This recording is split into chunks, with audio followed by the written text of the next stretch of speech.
সারাদিনে কাজ করার পরে আমরা ঘুমিয়ে যাই। আয়াগলিবুকান নাওম, আপনার কি ঘুমে ধরে না? আয়াগলিবুকান নাওম, ঘুম কি আপনাকে পাকড়াও করে? আপনার কি ঘুমে ধরে না? আমি তো সারাদিন ছাগল চড়াই, বনি ইসরায়েলের মধ্যে দাওয়াতি কাজ করি, ক্লান্ত শ্রান্ত শরীর রাত্রিবেলা ঘুমিয়ে পড়ে, আপনার কি ঘুমে ধরে না? আল্লাহ বললেন, মুসা তুর পাহাড়ের উপরে দাঁড়াও, দুটা গ্লাসের ভেতরে পানি নাও, পানি নিয়ে তুর পাহাড়ের উপরে ঠায় দাঁড়িয়ে থাকো। সাইয়েদনা মুসা আলাইহিস সালাম পানি ভর্তি দুটা গ্লাস নিয়ে দাঁড়িয়ে রইলেন। আবার জিজ্ঞেস করতে শুরু করলেন, আল্লাহ আয়াগলিবুকান নাওম, আপনার কি ঘুমে ধরে? আল্লাহ বললেন, no talk, no more question, কোনো কথা নাই, দাঁড়িয়ে থাকবো। সাইয়েদনা মুসা আলাইহিস সালাম দাঁড়িয়ে রইলেন। 1 ঘন্টা পরে আবার আল্লাহরা জিজ্ঞেস করলেন, আল্লাহ আয়াগলিবুকান নাওম, আপনার কি ঘুমে ধরে? আল্লাহ বলে, কথা বলা যাবে না, no talk, no more question, দাঁড়িয়ে থাকো। 3 ঘন্টা পরে আবার বললেন, আল্লাহ আপনার ঘুমে ধরে কিনা? আল্লাহ কিছু বলে না। সাইয়েদনা মুসা আলাইহিস সালাম বললেন, আল্লাহ জিজ্ঞেস করলাম কি করতে কইলেন কি? আল্লাহ বলে, মুসা কোনো কথা নাই, দাঁড়িয়ে থাকো, যেটা হুকুম করেছি তামিল করো। 4 ঘন্টা যায়, 5 ঘন্টা যায়, কোমরে ব্যথা আছে না নাই? মশার কামড় আছে না নাই? আর ঘুমকে আল্লাহ অর্ডার করলেন, ও ঘুম, মুসাকে তুই চেপে ধর। কি কর? মুসা আলাইহিস সালাম এমনি সেমনি ডানে বায়ে কোনোভাবে দাঁড়িয়ে থাকতে পারে না, এদিকে ঘুম আসলে ওদিকে পড়ে। 5 ঘন্টা পরে কাত হয়ে জমিনে পড়ে যায়, ঘুমের ধাক্কায় কাত হয়ে জমিনে পড়ে যায়, গ্লাসগুলো ভেঙে ভেঙে খান খান হয়ে যায়। আল্লাহ ডেকে বললেন, ও মুসা, বেশি কিছু দেই নাই, কেবলমাত্র শুধুমাত্র 2টা পানি ভর্তি গ্লাস হেফাজতের দায়িত্ব দিয়েছিলাম, ঘুমের কারণে হেফাজত করতে পারো? মাত্র 2টা গ্লাস, ঘুমের কারণে বাঁচাতে পারো নাই। আমি যদি এরকম ঘুমিয়ে যেতাম, চন্দ্রের সাথে সূর্য লেগে, সূর্যের সাথে আরেকটা গ্রহ লেগে মহাবিশ্বের সব কিছু এরকম গ্লাসের টুকরার মতো খান খান হয়ে যেত। লা তাখুযুহু সিনাতুন ওয়ালা নাওম, আল্লাহর ঘুম নাই। ঘুমের আগে যে অনেকের ঝিমুনি ধরে, তন্দ্রা ধরে, এই তন্দ্রাও নাই। চিল্লায় বলেন সুবহানাল্লাহ।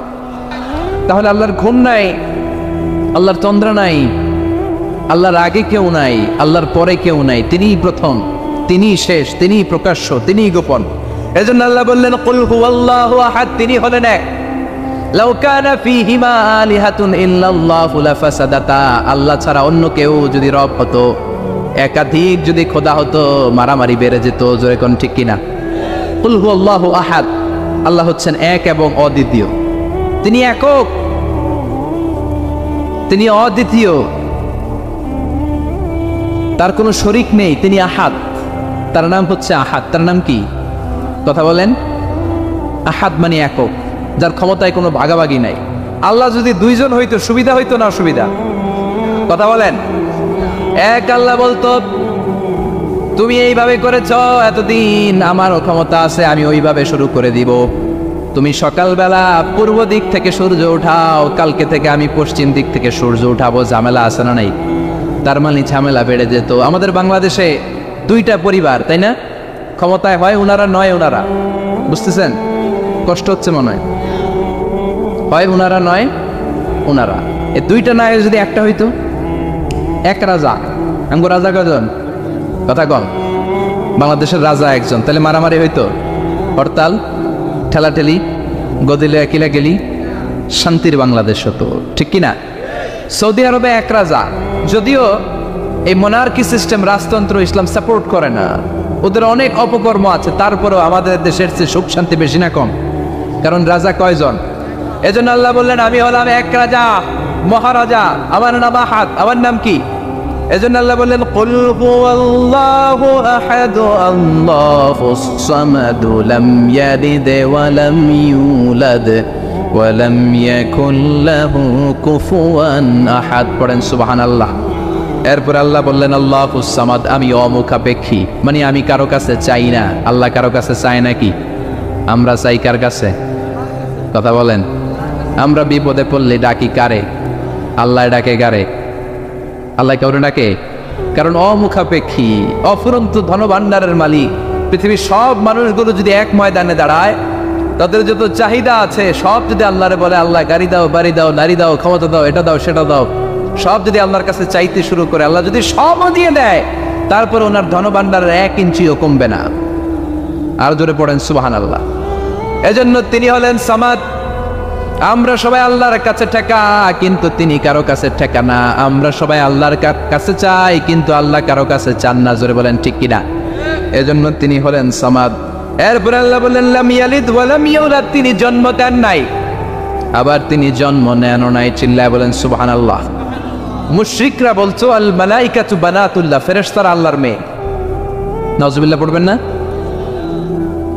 ইহুদিরা বলে উযাইর আলাইহিস সালাম আল্লাহর ছেলে, খ্রিস্টানরা বলে ঈসা আলাইহিস সালাম আল্লাহর ছেলে, আর আমরা বলি কুল হুয়াল্লাহু আল্লাহুস লাম ইয়ালিদ ওয়া লাম ইয়াকুল লাহু কুফুয়ান আহাদ, তার মতো কেউ নাই।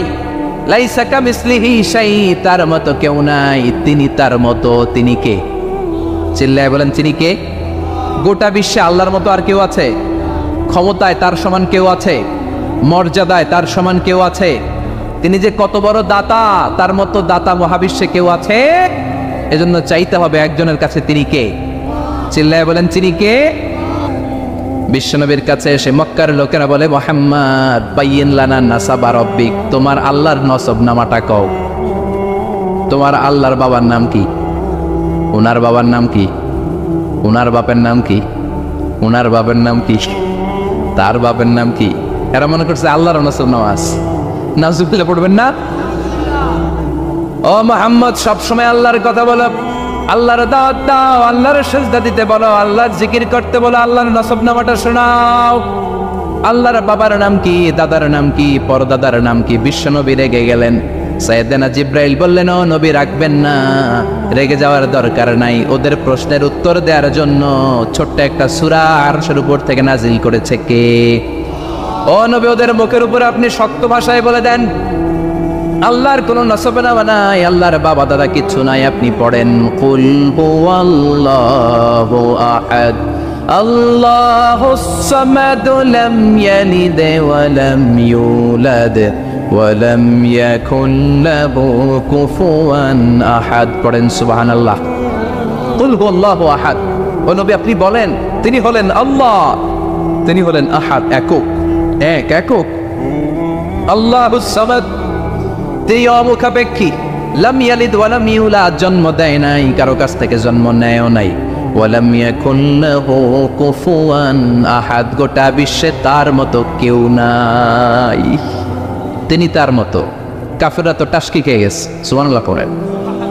আবার এর শানে নুজুলে আরেকটা বর্ণনা পাওয়া যায়। মুশরিকরা এসে বলল ইয়া মুহাম্মদ বাইয়িন লানা জিনসা রাব্বিক, তোমার রব কি দিয়ে তৈরি বল। ও মুহাম্মদ আমরা মানুষ মাটির তৈরি, ফেরেশতারা জিনের তৈরি, ফেরেশতারা নূরের তৈরি, আর জিন জাতি হলো আগুন দিয়ে তৈরি। আমাদের ঘরের আসবাবপত্রগুলো কাঠের তৈরি। এবার বলো তোমার আল্লাহ কিসের তৈরি? আহুয়া মিন ফিদ্দা, তোমার আল্লাহ কি রূপার তৈরি? রূপার খোদা? আহুয়া মিন যাহাব, নাকি সোনার খোদা? স্বর্ণ দিয়ে বানানো আল্লাহ?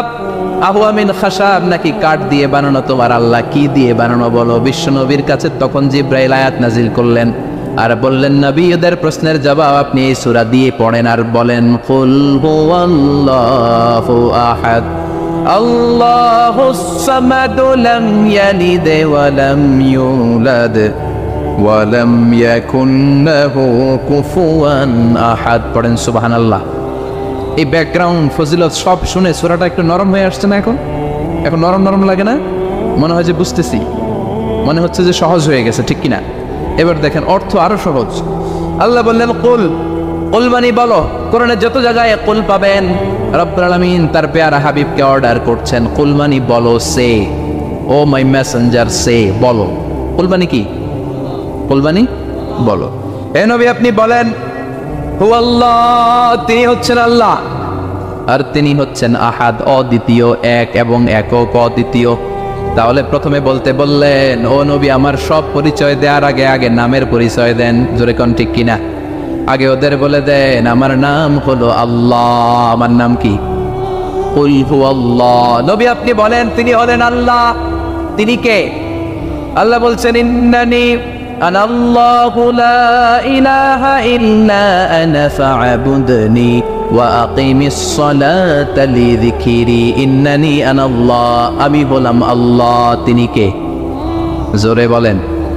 আল্লাহর নামটা মুখে নিতে কেমন লাগে? আল্লাহর নামটা ডাকতে ভালো লাগে? সবার ভালো লাগে? প্রাণ ভরে যায়, হৃদয় শীতল হয়, ঠান্ডা ঠান্ডা লাগে ভেতরে। তাহলে চিৎকার দিয়ে আল্লাহর ডাক দেন, বলেন আল্লাহ। আর জোরে আল্লাহর ডেকে বলেন ইয়া আল্লাহ।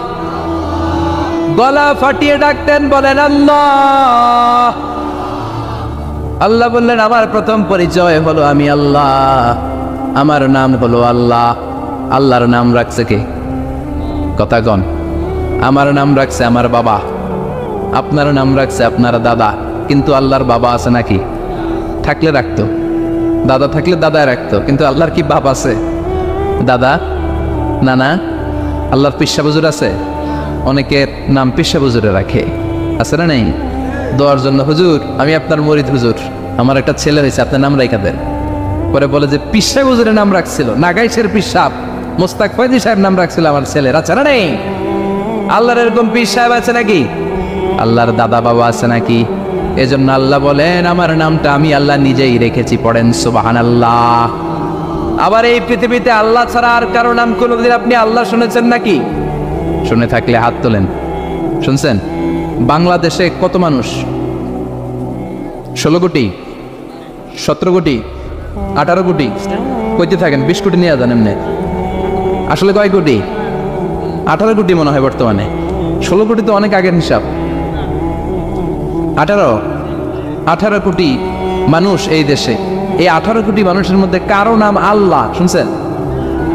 কথা কল। আমেরিকাতে, এত বড় মহাদেশ, পুরো আমেরিকায় কারো নাম আল্লাহ। গোটা বিশ্বে আরেকজনের নাম আল্লাহ আছে।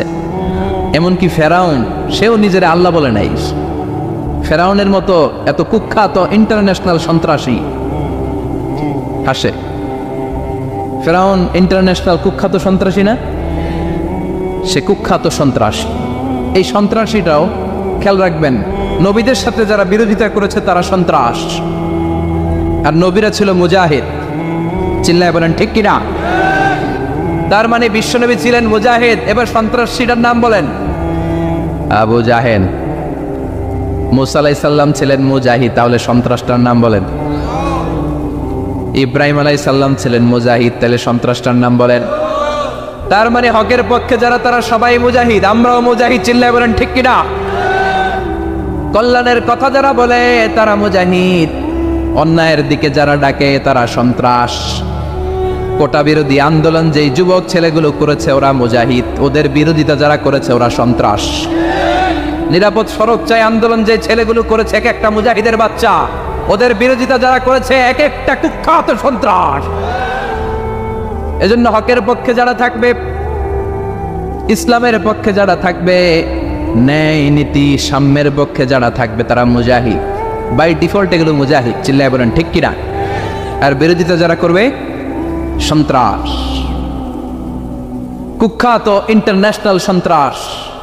ফেরাউনও তার নাম আল্লাহ রাখে নাই, সে তার নাম দিছিল আমি তোমাদের বড় রব। কি দিছিল?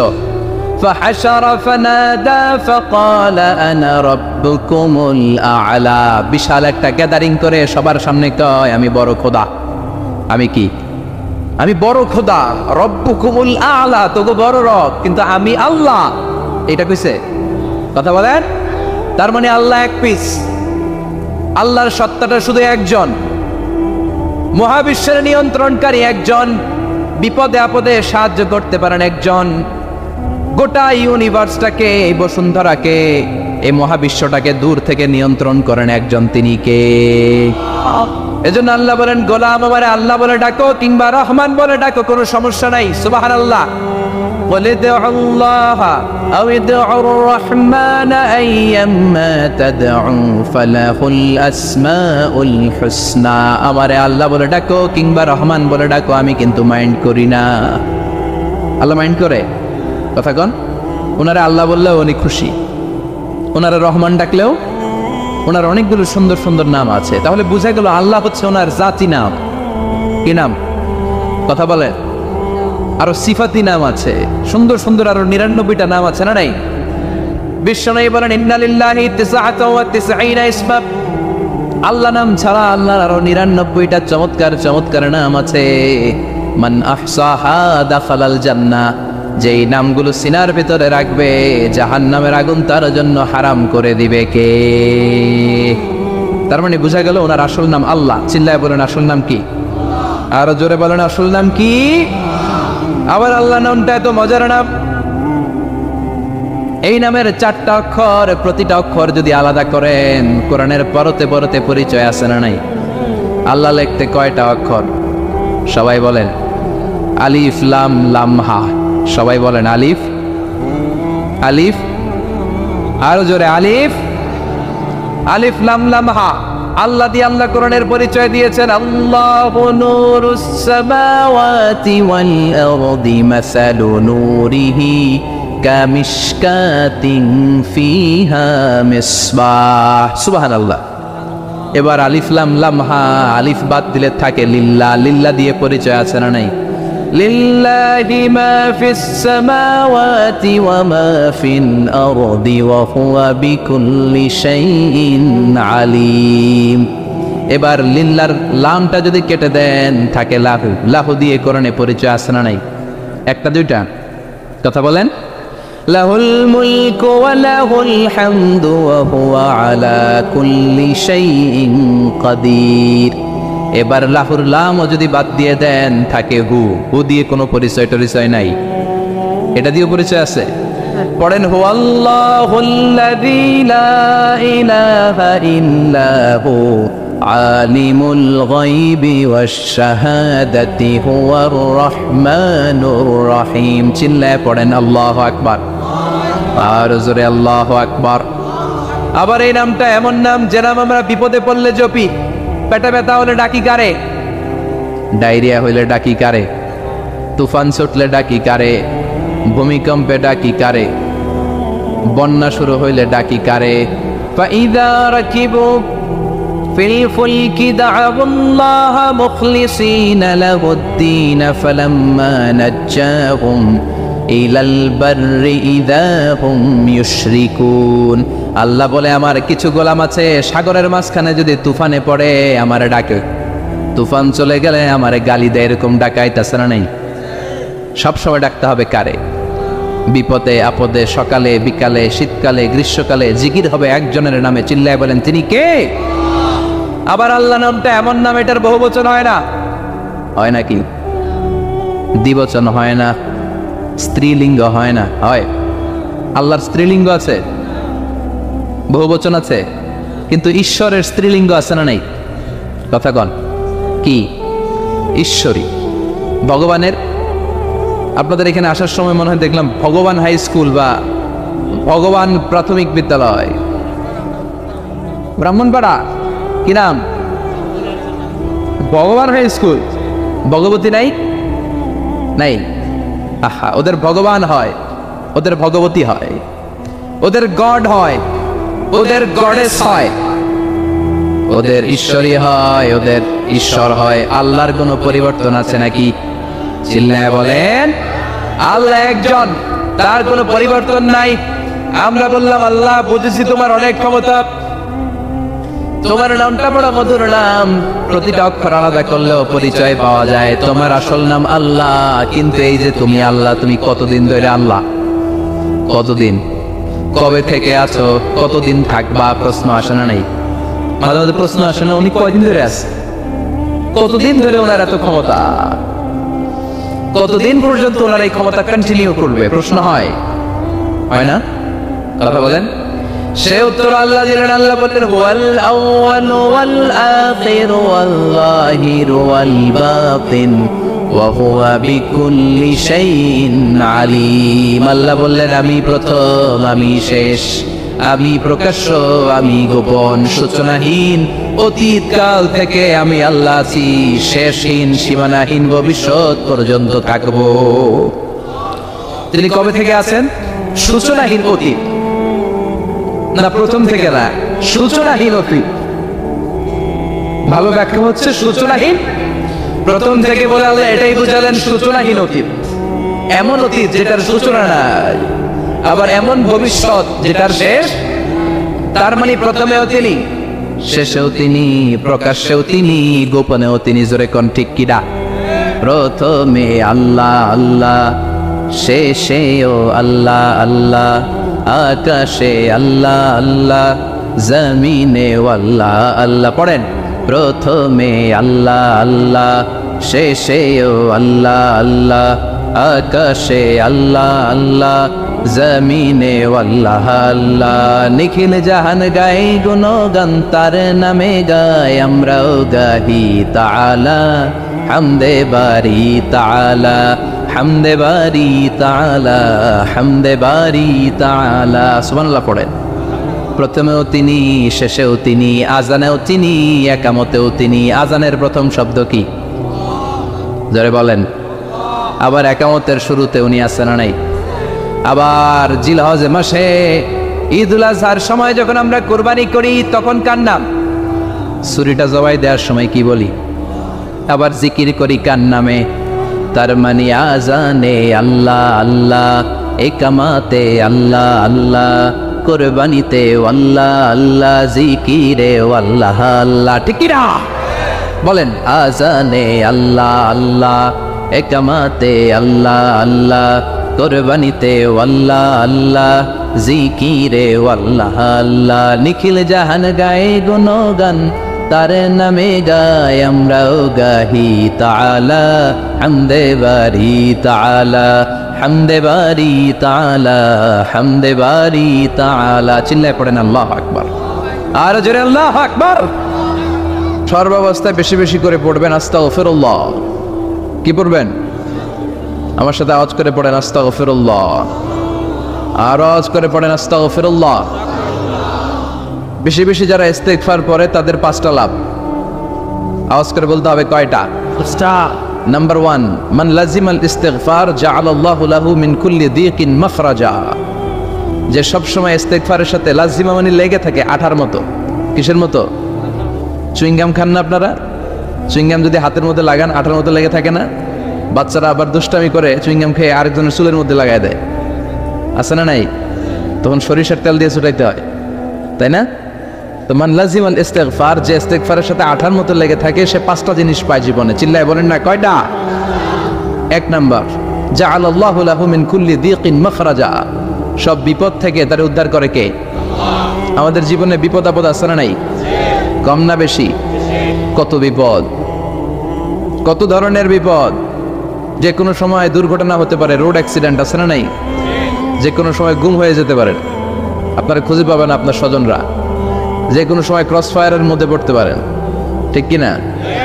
যে কোনো সময় বজ্রপাতে আপনি নিহত হতে পারেন, ভূমিকম্পের মাঝখানে পড়তে পারেন, দুজন কোবাকুবি লাগছে, আপনি মাঝখানে, হইতে পারে না? জাআলাল্লাহু লাহু মিন কুল্লি দিকিন মাখরাজা। এরকম সব ধরনের বিপদ থেকে তারা রক্ষা করবে কে? যদি ইস্তিগফারের সাথে আঠার মতো লেগে থাকা যায়। এই হলো নাম্বার 1। নাম্বার 2, ওমিন কুল্লি হাম্মিন ফারাজা। যে সব সময় আঠার মতো ইস্তিগফারের সাথে লেগে থাকবে, আল্লাহ তাকে দুশ্চিন্তা থেকে মুক্তি দিবেন, তার কোনো টেনশন থাকবে না। সুবহানাল্লাহ পড়েন। আমাদের জীবনে টেনশন আছে না নাই? জীবন নিয়ে টেনশন, মরণ নিয়ে টেনশন, ক্যারিয়ার নিয়ে টেনশন, বাড়ি ভাড়ার টেনশন, বিদ্যুৎ বিলের দাম বেড়ে যাচ্ছে, টেনশন, ঘরের মধ্যে শান্তি নাই, টেনশন, দ্রব্যের দাম বাড়তেছে, বেতন কমতেছে, টেনশন, ঠিক কিনা? এই টেনশন থেকে আপনাকে মুক্ত রাখবে কে? নাম্বার 3, ওয়ায়ারযুকহু মিন হাইসু লা ইয়াহতাসিব। এমন জায়গা থেকে আল্লাহ আপনাকে রিজিকের ব্যবস্থা করবে আপনি কল্পনাই করতে পারবেন না। রিজিক দেওয়ার মালিক কে? কেউ যেটা পারে না, পারে কে? এমন জায়গা থেকে তিনি রিজিক দিবেন আপনি কল্পনাই করতে পারেন না। আপনি হিসাবই করেন না যে এখান থেকে কিছু রিজিক আমি পাবো, কিন্তু আল্লাহ ব্যবস্থা করে দিয়েছে। সুবহানাল্লাহ পড়েন। 4 নাম্বার, যতক্ষণ ইস্তিগফারের সাথে আঠার মতো লেগে থাকবেন আল্লাহর কোনো শাস্তি আপনার উপর আসবে না। ওমা কানা আল্লাহু মুআযযিবাহুম ওয়া হুম ইস্তাগফিরুন। যতক্ষণ আপনি ইস্তিগফার করবেন আল্লাহর আযাব আপনারে পাকড়াও করবে না। 5 নাম্বার হচ্ছে আল্লাহ আপনাকে মুস্তাজাবুদ দাওয়া বানিয়ে দিবে। মুস্তাজাবুদ দাওয়া মানে এমন ব্যক্তি, যে ব্যক্তি দোয়া করা মাত্রই দোয়া কবুল করে কে? সবসময় ইস্তিগফার করতে রাজি আছেন তো? বিষ্ণু বলেছেন, ইজআলু আখিরা সালাতিকুম ফিল লাইলি বিতরা। তোমরা রাতের শেষ নামাজটাকে বিতরের নামাজ বানিয়ে দিও। সুবহানাল্লাহ পড়ে। এই জন্য যাদের তাহাজ্জুদের অভ্যাস আছে, তাহাজ্জুদের পরে পড়া সুন্নাত। যাদের তাহাজ্জুদের অভ্যাস নাই, এশার সালাতের পরে পড়ে ফেলবেন। ইন্নাল্লাহা বিত্রুন ইউহিব্বুল বিতরা, আল্লাহ নিজে বেজোর, তাই বেজোরকে তিনি পছন্দ করেন। এই জন্য দিনের নামাজ, রাতের নামাজ সবই বেজোর। সারাদিন যা পড়লেন, মাগরিবের 3 রাকাত পড়ার মধ্য দিয়ে সব বেজোর হয়ে যায়। আবার রাতে 4 রাকাত, 2 রাকাত করে যত নামাজ পড়লেন, শেষে 1 রাকাত বেতের দিয়ে বা 3 রাকাত বেতের দিয়ে সব বেজোর হয়ে যায়। এই 3 রাকাত বেতের নামাজের সর্বশেষ রাকাতে বিশ্বনবী এই ছোট্ট সূরাটা পড়তেন। সুবহানাল্লাহ পড়বেন না? এই আমলগুলো করতে রাজি আছেন তো? মনে থাকবে সবার? আবার বিশ্বনবী বলতেন সূরাতুল ইখলাস সাধারণ সূরা না, এটা সুলুসুল কোরআন, 1/3 অফ দ্য বুক। কোরআনের 3 ভাগের 1 ভাগ। কোরআন 30 পারা। এই সূরা একবার তেলাওয়াত করলে 10 পারার সওয়াব হয়ে যায়। 2 বারে পড়লে 20 পারার সওয়াব হয়ে যায়। 3 বারে পড়লে 30 পারার সওয়াব হয়ে যায়। পড়েন সুবহানাল্লাহ। 1/3 এই পুরো কিতাবের 1/3, 1/3 অফ দ্য বুক সুলুসুল কোরআন। একবার পড়লে 10 পারা, 2 বার পড়লে, 3 বার পড়লে 30 পারা। অনেক মুহাদ্দিসিন এবং মুফাসসিরিনরা বলে না, সুলুসুল কোরআন 1/3 অফ দ্য বুক দিয়ে বিশ্বনবী এটা বুঝায় নাই। বিশ্বনবী বুঝিয়েছে অন্য একটা জিনিস। সেটা কি? সেটা হচ্ছে পুরো 30 পারা কোরআনের কথাকে যদি আমাকে 3 শব্দে আপনি আমাকে বলতে বলেন যে হুজুর পুরো 30 পারায় আল্লাহ কি বলেছে, আমি বলবো তাওহীদ, রিসালাত, আখিরাত। এই 3টা কথা পুরো 30 পারা কোরআনের ভেতরে আল্লাহ তাআলা আমাদেরকে বলেছেন। তাই কোরআনের যে সূরারই তাফসীর আমি করি না কেন, সেখানে হয় তাওহীদ, নয় রিসালাত, নয় আখিরাতের কথা সেখানে আছে না নেই? এজন্য পুরো কোরআনের শিক্ষাটাকে প্রেসাইজ করলে, কনসাইজ করলে 3টা শব্দ দাঁড়ায়, তাওহীদ, রিসালাত, আখিরাত। যেহেতু সূরাতুল ইখলাসের ভেতরে তাওহীদের কথা আছে, তার মানে 3 ভাগের 1 ভাগ কথা আছে না নাই? সুবহানাল্লাহ পড়েন। সুলুসুল কোরআন 1/3 অফ দ্য বুক। একবার পড়লে 10 পারা, 2 বার পড়লে 20 পারা, 3 বার পড়লে পুরো কোরআনের খতম। কিংবা যে 3টা মেসেজ আল্লাহ দিতে চেয়েছেন পুরো কোরআন দিয়ে, তার একটা এই সূরার ভেতরে আছে না নাই? চিল্লায় বলেন। আবার বিশ্বনবী মদিনাতে হিজরতের আগে কোবা পল্লীতে মসজিদ বানালেন, মসজিদে কোবা। হজ করতে গেলে, উমরা করতে গেলে লোকজন এই মসজিদটাতে বড্ড ভিড় করে। কারণ বিশ্বনবী প্রতি শনিবার, প্রতিদিন, প্রতি সপ্তাহের শনিবার এই মসজিদে যেতেন। কি বার? কথা বলেন। এজন্য মদিনাতে গেলে শনিবারে জিয়ারত করা সুন্নাত। শনিবারে, প্রতি শনিবারে বিশ্বনবী মসজিদে নববী থেকে হেঁটে হেঁটে হেঁটে হেঁটে এই মসজিদে কোবায় যেতেন। এবং বিশ্বনবী বলেছেন যারা ঘর থেকে ওযু করে এই মসজিদে কোবায় যে 2 রাকাত নামাজ পড়বে, একটা কবুল উমরা হজের সওয়াব আল্লাহ তার আমলনামায় দিয়ে দিবে। এই মসজিদে, কোবা মসজিদের জন্য বিশ্বনবী একজন ইমাম নির্ধারণ করলেন। ইমাম সাহেবকে বললেন যাও তুমি নামাজ পড়াও। বিশ্বনবীর অ্যাপয়েন্ট দেয় ইমাম সাহেব কোবা পল্লীতে যে নামাজ পড়ানো শুরু করলেন। কিন্তু সমস্যা বেড়ে গেল। তিনি মাগরিবের নামাজ, এশার নামাজ আর ফজরের নামাজ, মানে যেই নামাজে আওয়াজ করে কেরাত পড়তে হয়, কয় নামাজে আওয়াজ করে কেরাত? কথা বলেন। কি কি? মাগরিব, এশা, ফজর। এই ইমাম সাহেব ইমামতির চান্স পেয়ে প্রতি রাকাতের নামাজে সূরা ফাতিহা পড়ার পরই সূরা ইখলাস দিয়ে নামাজ শুরু করে, তারপরে আরেকটা সূরা পড়ে, আবার দ্বিতীয় রাকাতে সূরাতুল ফাতিহা পড়ে, আবার সূরা ইখলাস। ফজরের সময়ও সূরা ইখলাস, এশার সময়ও সূরা ইখলাস, মাগরিবের সময়ও এই সূরা। মুসল্লিরা সব খেপে গিয়েছে। সবাই বলে ও ইমাম সাহেব ঘটনা কি? খালি কুল হুয়াল্লাহ পড়েন কেন? আর সূরা নাই আপনার? খালি কুল হুয়াল্লাহ পাইছেন নাকি? না গাইস, জামে মসজিদের ইমাম সাহেব মাগরিবের প্রথম রাকাতেও সূরাতুল ইখলাস, দ্বিতীয় রাকাতেও ইখলাস, এশার নামাজের প্রথম রাকাতেও ইখলাস, দ্বিতীয় রাকাতেও ইখলাস, ফজরের রাকাতেও ইখলাস, দ্বিতীয় রাকাতেও ইখলাস। কি করবেন? আজকে ইমামের একদিন কি আমার একদিন। পাইছেন কি আপনি? সবাই বলে আপনি পাইছেন কি? ইমাম সাহেবকে পড়তে মন চাইলে পড়ো, নাইলে অন্য মসজিদে যাও। কারণ এটা বাংলাদেশের সিস্টেমে সভাপতি সেক্রেটারির নিয়োগ দেয়া ইমাম না, নিয়োগ দিয়েছে বিশ্বনবী। আবার ক্যান্সেল করলেও লাগবে বিশ্বনবীরে, ঠিক কিনা? নিয়োগ দিয়েছে বিশ্বনবী, নিয়োগ বাতিল করলেও করবে কে? বিশ্বনবী। মুসল্লির তো কোনো এখতিয়ার নাই। সব মুসল্লিরা মিলে বিশ্বনবীর দরবারে যায়, যে বলে নবী কি ইমাম সাহেব দিলেন, কুল হুয়াল্লাহ ছাড়া কিচ্ছু পারে না, খালি কুল হুয়াল্লাহ। কি এক মুসিবতে আছি, প্রত্যেক নামাজে কুল হুয়াল্লাহু আহাদ দিয়ে শুরু করে, এরপরে আরেক সূরা পড়ে। ঘটনা কি? বিশ্বনবী বললেন, ইমাম সাহেবরে ডাকো। বিশ্বনবী ইমাম সাহাবীরে বললেন, ও সাহাবী, কেন এই কাজটা করো? তোমার মুসল্লিরা বলে প্রতি রাকাতে কেন কুল হুয়াল্লাহ দিয়ে শুরু করো, ঘটনাটা কি? অন্য সূরা পড়ো না কেন? সাহাবী বলে, নবী গো, এই সূরাটারে আমি বড্ড বেশি ভালোবাসি, কারণ ফিহি সিফাতুর রহমান, এই সূরার ভেতরে আমার আল্লাহর পরিচয় আছে গো নবী। এই ছোট্ট সূরার ভেতরে রব্বুল আলামিন যত সুন্দরভাবে নিজের পরিচয়টা বলে দিয়েছেন, কোরআনের কোন সূরার ভেতরে সেই পরিচয় আমি পাই না। তাই এই সূরাটা দিয়ে প্রতি রাকাতে নামাজ শুরু না পড়লে আমার কলিজা ঠান্ডা হয় না গো নবী। বিশ্বনবী বললেন, ঠিক আছে, চেঞ্জ করার দরকার নাই, তুই প্রতি রাকাতেই কুল হুয়াল্লাহই পড়বি। সুবহানাল্লাহ পড়েন। প্রতি রাকাতেই তুমি সূরাতুল ইখলাস পড়বা, ইমামতি বাতিল হবে না। তবে জেনে রেখো, এই সূরার প্রতি ভালোবাসা কিয়ামতের দিন তোমার জান্নাতে পাঠায়া দিবে। এই সূরার ভালোবাসার কারণে জাহান্নামের আগুন তোমার জন্য হারাম করে দিয়েছে কে? এজন্য সূরাতুল ইখলাস বেশি বেশি তেলাওয়াতের দরকার আছে না নাই? কথা বলেন। আজকে থেকে বেশি বেশি সূরাতুল ইখলাস তেলাওয়াত করবেন তো? সবাই রাজি আছেন তো? আপনারা ইমাম আহমদ ইবনে হাম্বলের নাম শুনেছেন? আমরা ইসলামে 5টা মাযহাবের প্র্যাকটিস করি, কোরআন সুন্নাহর আলোকেই আমরা করি। হানাফি, শাফিঈ, মালিকি। 4 নম্বরটা আপনারা বলেন। হাম্বলি, হানাফি, শাফিঈ, মালিকি, তারপরে হাম্বলি। এই হাম্বলি মাযহাবের ধারক এবং বাহক ইমাম আহমদ ইবনে হাম্বল। উনি অনেক বড় যুগ শ্রেষ্ঠ মুহাদ্দিস ছিলেন।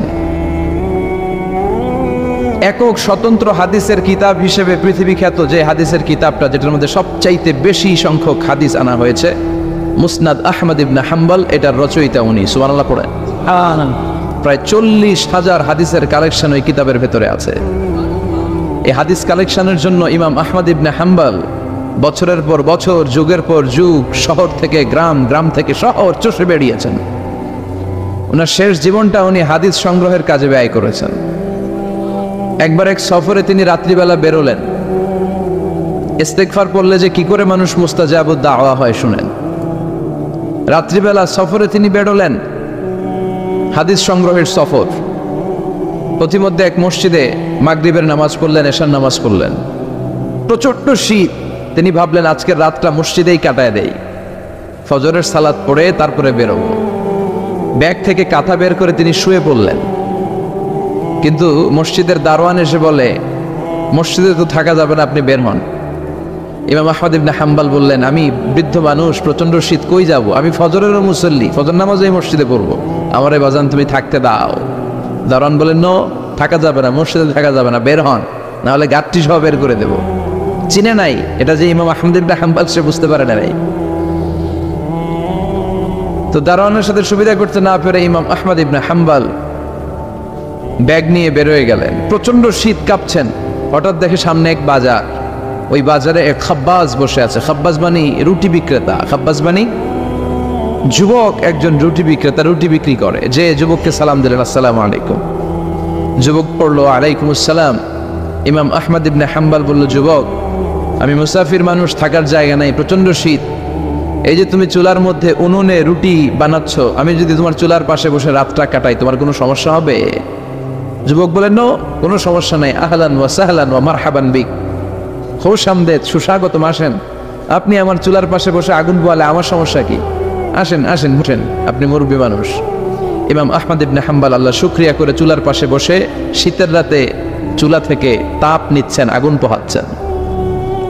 আর তিনি দেখতে লাগলেন যুবক আটা দিয়ে রুটি বানায় আর পরে আস্তাগফিরুল্লাহ, রুটির খামির বানায় আর পরে আস্তাগফিরুল্লাহ, গোল গোল করে খামির দিয়ে দলা বানিয়ে সাজিয়ে রাখে আর পরে আস্তাগফিরুল্লাহ। রুটি বেলুন দিয়ে বলে এটারে চুলার ভেতরে ঢুকায় আর কি পড়ে? পরে আস্তাগফিরুল্লাহ। ক্রেতা আসলে ক্রেতাকে রুটি দেয় আর পরে ক্রেতার হাত থেকে টাকা নিয়ে ক্যাশ বক্সে রাখে আর কি পড়ে? ইমাম আহমদ ইবনে হাম্বল তো অবাক, ঘটনা কি? আসার পর থেকে এই যুবকটারে দেখতেছি খালি পড়ে আস্তাগফিরুল্লাহ, আস্তাগফিরুল্লাহ।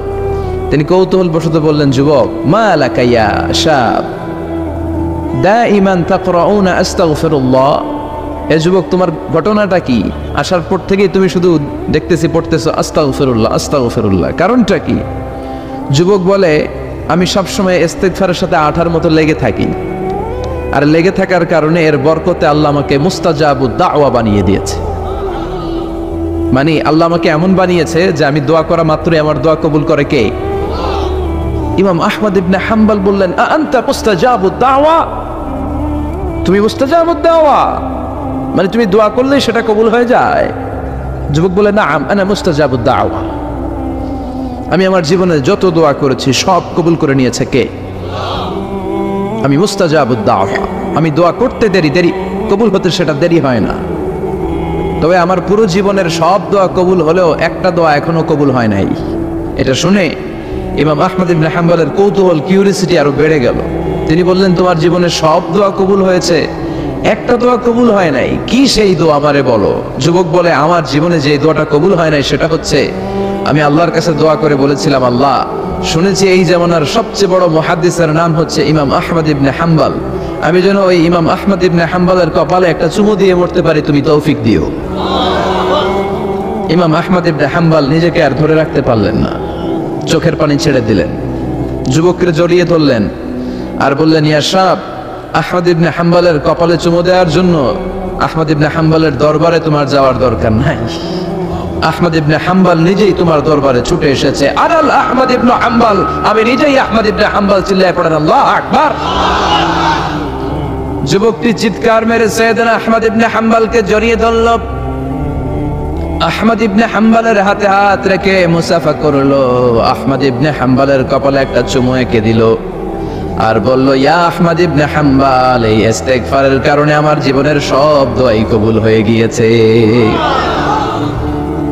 আপনি সব সময় যদি ইস্তিগফারের সাথে লেগে থাকেন, আপনার মুস্তাজাবুদ দাওয়া বানাবে কে?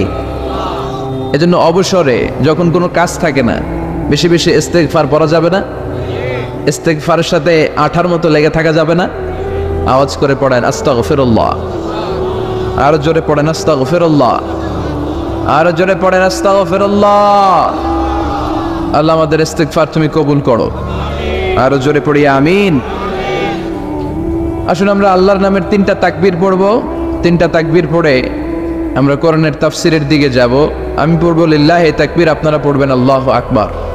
আওয়াজ করে পড়তে হবে। আল্লাহ বলেছেন, রাব্বাকা ফাকাব্বির, তোমার রবের নামের বড়ত্বের ঘোষণা দাও। আমার সাথে সাথে পড়েন আল্লাহু আকবার, আল্লাহু আকবার, আল্লাহু আকবার। 2 দিন ব্যাপী 34তম ওয়াজ ও দুয়ার মাহফিল, শিকারপুর দারুল কোরআন জিলানিয়া সিনিয়র মাদ্রাসা, প্রতিষ্ঠাতা আমার মরহুম মাগফুর নানা ভাই শাহ মোহাম্মদ গোলাম সাদেক সাঈদী রাহিমাহুল্লাহ, পীর সাহেব আড়াইবাড়ি দরবার শরীফ কুমিল্লা। গত বছরও ছিলেন, এবছর চলে গেলেন। আল্লাহ ওনার কবরটাকে তুমি জান্নাতুল ফেরদাউসের বাগান বানাও। আজকের প্রোগ্রামের সভাপতি হযরত মাওলানা গোলাম পরওয়ার সাঈদী আরাফাত, আমার সম্মানিত মামা শ্বশুর, পীর সাহেব আড়াইবাড়ি দরবার কুমিল্লা। আল্লাহ ওনাকেও তুমি ইসলামের জন্য কবুল করো। আমি আমার খুতবার শুরুতে সূরাতুত তিন থেকে তেলাওয়াত করেছি। আসুন এই সূরাটি থেকে আমরা কিছু কথা শুনি, আমলের নিয়তে, ইখলাসের নিয়তে। সূরাটার নাম হচ্ছে সূরাতু আত-তিন। সবাই বলেন সূরার নাম কি? এটি মাক্কি সূরা। কি সূরা? এই সূরার আয়াত সংখ্যা 8টি। কয়টি? আমরা জানি কোরআনের সূরাগুলো 2 ভাগে বিভক্ত, একটা মাক্কি, একটা মাদানী। সেই হিসেবে এই সূরাটি মাক্কি। এই সূরাটি কি? মাক্কি। কোরআনের চ্যাপ্টারগুলো নিয়ে মাঝে মাঝে ভাববেন যে কত ধরনের চ্যাপ্টার আল্লাহ দিলেন। সূরাকে আরবিতে বলে চ্যাপ্টার। সূরাকে আরবিতে কি বলে? তাহলে আওয়াজ করে উত্তর দেন তো, কোরআনের ভেতরে চ্যাপ্টার আছে কয়টা? 114টা। এই চ্যাপ্টারের নাম দিলেন তিনি ফলের নামে। সুবহানাল্লাহ পড়েন। 3 মানে ডুমুর ফল। 3 মানে কি? ডুমুর ফল। খেয়েছেন কখনো? খান নাই? শিকারপুরে হয়, গাছ আছে শিকারপুরে? নাই না? আছে? ছোটবেলা আমরা শুনতাম ডুমুর ফল খেলে নাকি মানুষ পাগল হয়ে যায়। আপনারা শুনছেন? এরকম অনেক আজে বাজে কথা কিন্তু আমরা ছোটবেলা শুনেছি, যেগুলোর ভিত্তি নাই। বলা হতো পরীক্ষার দিন সকালে কেউ যদি ডিম খেয়ে যায় তাহলে পরীক্ষা নাকি ডিম পায়। এটা ভুয়া কথা, ডাহা মিথ্যা। আমি সব সময় ফাইনাল পরীক্ষার দিন সকালে ডিম খেয়ে যেতাম, আর পরীক্ষা দিয়ে ফার্স্ট হয়ে যেতাম। এজন্য ডিম খেয়ে গেলে কেউ ডিম পায় না। আমরা বিশ্বাস করি খাইরিহি ওয়া শাররিহি মিনাল্লাহি, ভালো হোক মন্দ হোক করে কে? আবার ছোটবেলায় বলা হতো ওষুধ খাওয়ার সময় বিসমিল্লাহ বলবি না, কারণ বিসমিল্লাহ বললে বরকত হয়, তোর রোগে বরকত হয়ে যাবে, মানে তোর রোগ বেড়ে যাবে। কি ডাকাত, ভুয়া কথা। সব ভালো কাজের আগে বিসমিল্লাহ। অবশ্যই আপনি ওষুধ খাওয়ার আগে বিসমিল্লাহ পড়বেন। কি পড়বেন? আমাদের দেশে শেখানো